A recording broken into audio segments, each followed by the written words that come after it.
Meghan Markle once said that people expected her to go into beauty or hair. And honestly, she wasn't wrong. That would have made sense. You've got the Hollywood background, the connections, the face.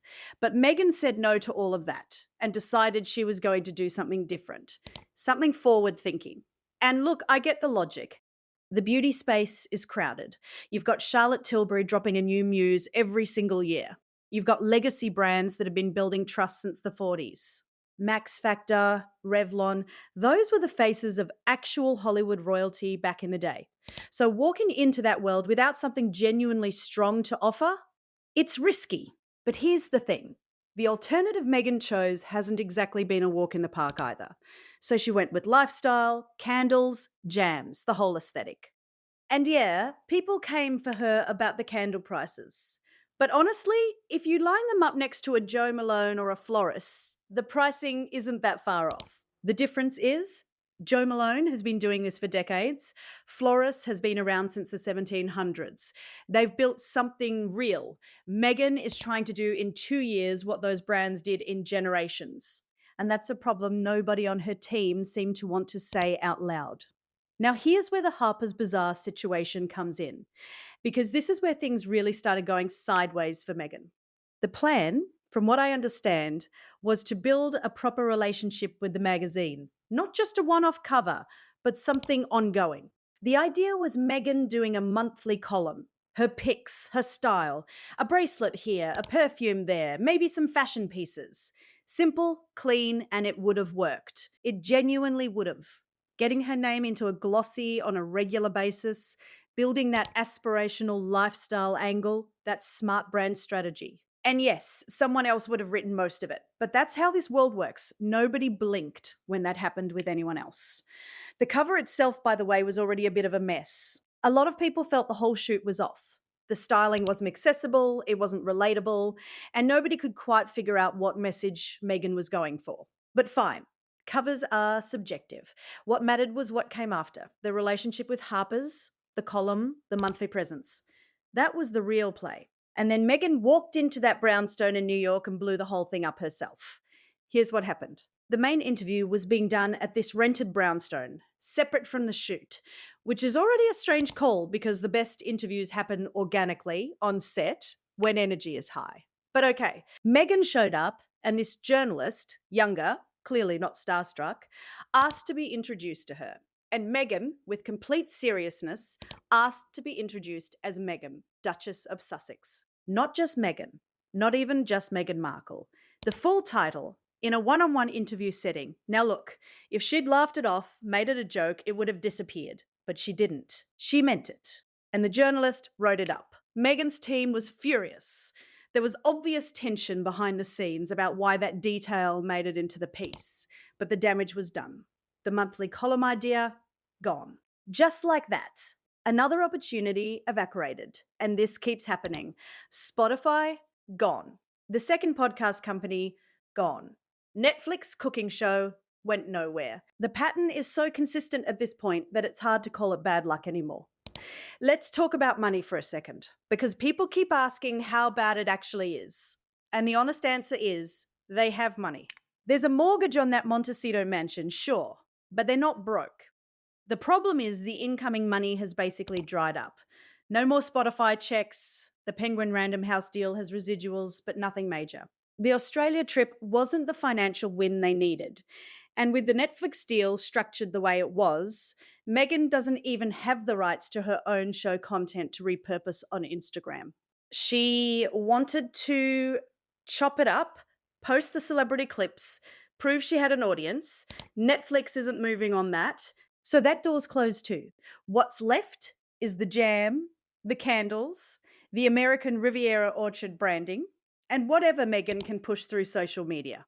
She's apparently been looking into an editing course, genuinely, so she can handle more of the content production herself. Harry has basically become the in-house cameraman. And the staff, which was up to 25 people at its peak, is now down to 4 or 5 because there simply isn't enough to do. Joan Collins dipped into beauty years ago and it worked. Apparently very popular with a specific audience who loved the bold colours. But Joan had decades of iconography behind her. Meghan is trying to manufacture that kind of legacy in real time, and it's just not landing. Continue the Harper's Bazaar miss is actually a really good example of something that keeps coming up with Meghan, and that's the management problem. Because on paper, a lot of her ideas aren't bad. The monthly column, smart. The lifestyle brand, logical. The Netflix show with celebrity guests, could have worked. But somewhere between the idea and the execution, something always goes wrong. And a lot of the time, it seems like Meghan herself is the variable that changes. Her team back then was pushing hard to get her everywhere. Chat shows, radio syndication, the whole circuit.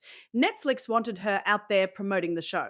They had a whole plan. You know, the kind of thing where you sit in a studio and you do back-to-back interviews, Fox 5 New York, local affiliates, morning shows, all of it. Saturate the market, get the name out, drive the numbers up. Standard stuff. Meghan didn't want to do it, and Netflix couldn't figure out why. Here you have this platform, this audience, this moment, and she just wouldn't move on it.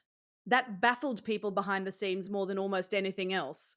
Now, let's go back a bit, because to understand where Meghan is today, you really have to look at how she was operating even before the wedding.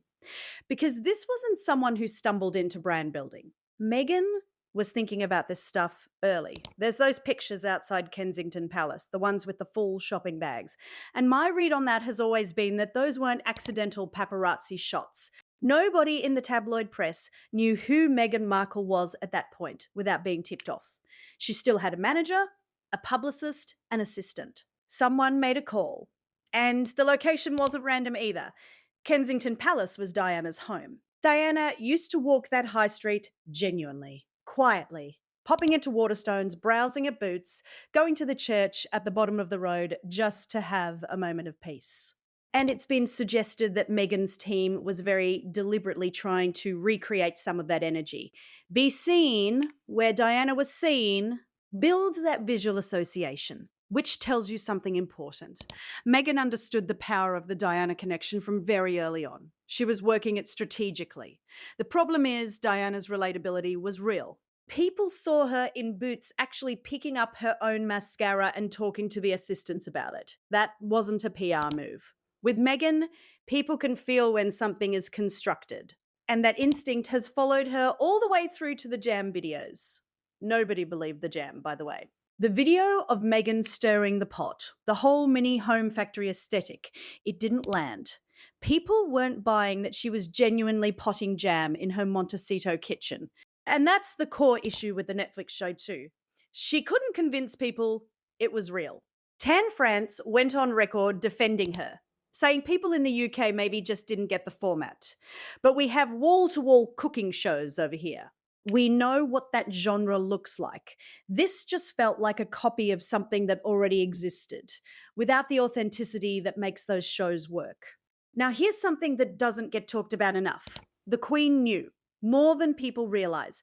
Early on, Princess Eugenie was basically being asked everything about how the royal family operated, how Fergie managed to stay in and out of the family's orbit for years, how she handled the Oprah interview, the book deals, the children's books, all of it.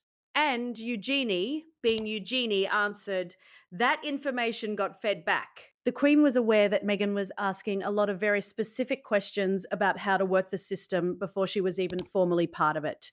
And yet, what could the Queen do? The timing was what it was. This was a moment of huge public focus on inclusivity, a woman of colour joining the British monarchy. If the palace had pumped the brakes publicly, the fallout would have been catastrophic. So they kept moving forward. The Queen tried, the Chester trip, the train journey, all of that was genuine effort. But behind the scenes, things were already complicated. Prince Philip apparently clocked it almost immediately. He had that instinct for people, and he was not warming to Meghan. Harry's book carefully avoids saying much about Philip, which is interesting in itself. And then there were the visits with the Queen, where Harry would come in supposedly on Meghan's behalf with a list of things she wanted sorted. At some point, the Queen reportedly got uncomfortable being alone with Harry because the conversations were becoming about demands rather than family. And Doria Ragland, Meghan's mum, was never once left alone with anyone from the royal family. Ladies in waiting, assistants, whoever was around, Meghan was always present. The Queen found that strange. She'd made a genuine effort to make Doria feel welcome, offered her time, and Meghan was always right there in the room every single time. What's interesting about all of this is that Meghan spent so much energy studying how the system worked and then walked away from the one thing that could have actually sustained her long term.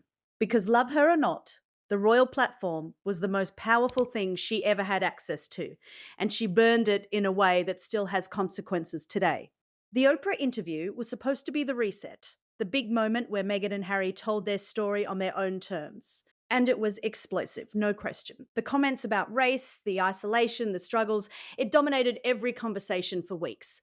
But here's the thing about those big moments: they have a shelf life. And once the dust settled, what was left? A Netflix deal, a Spotify deal, a book, and a lot of very high expectations, all of which have now either ended or underperformed significantly. The Spotify situation still baffles me, honestly. Archetypes had a decent enough start. There was genuine curiosity about what Meghan was going to do with that platform. But Spotify walked away. And then the second podcast company came in, and that went nowhere too. And the telling detail is that neither company has come back since. Meghan is free, available, ready to record, and nobody is calling. That silence says more than any press release ever could. Meanwhile, Harry is out there trying to figure out his own next move. And the story that keeps circulating that he wants to reconnect with William, patch things up, rebuild the brotherly relationship, I don't really buy it in the way it's being framed. From what I understand, Harry doesn't want to go back to William cap in hand. That's not the reunion he's after. What Harry actually wants is for his father, the king, to reach out, to say, come back, we need you, let's draw a line under all of this. That's the scenario Harry is waiting for. Not a quiet phone call with his brother, a formal acknowledgement from his father that makes the return feel dignified rather than like a defeat. And that BBC interview moment where Harry said he doesn't know how long his father has left, that wasn't grief talking. That was a calculated push. Harry was trying to shock the king into responding, trying to make the situation feel urgent enough that the palace would have to engage. So far, it hasn't worked. The king has his own very serious health situation to manage, and Queen Camilla has been very deliberate about keeping stress away from him. Doctors have been clear about that. So the fortress around the king is real, and Harry hasn't found a way through it. Catherine reaching out is also off the table, realistically. Not because the desire isn't there somewhere, but because anything, a text, a call, even a quiet gesture, would end up in People magazine within a week.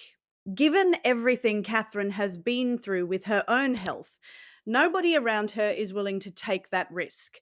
And honestly, you can't blame them. So where does that leave the Montecito operation right now? Meghan is learning to edit her own content. Harry is on camera duty. The staff is down to a skeleton crew. The jam and the candles are the main products. American Riviera Orchard is the brand holding it all together. And the clothes aren't moving the way she needs them to. The daughter, Lilibet, is being positioned quietly in the background of content, which Meghan clearly sees as an asset going forward. Whether that works depends entirely on whether people connect with it authentically. And authenticity has been Meghan's biggest hill to climb from the very beginning. There are whispers about movie producing now, executive producer credits being attached to projects. And look, that's a smart distraction from the negative press cycle. You drop a shiny new announcement, and suddenly people are talking about that instead of the Harper's Bazaar fallout or the Netflix disappointment. It's a classic move, and Meghan's team, what's left of it, knows how to play that game. But producing credits without a track record are just titles. They need something to actually come out and land well. One good project could genuinely shift the narrative. One. That's all it would take. The problem is every time a door has opened, something has happened to close it again. Sometimes the market, sometimes the timing, and honestly, sometimes Meghan herself. The empire isn't completely gone, but it's not what anyone imagined it would be when those first Netflix checks cleared and the Spotify deal was announced. The gap between what was promised and what has been delivered is significant. And the people closest to this, the former staff, The brands that passed, the companies that didn't renew, they all tell the same story. Meghan Markle came into this with real opportunity and real resources. Whether there's enough runway left to turn it around is genuinely the question nobody has a clean answer to right now. And that, honestly, is where things stand.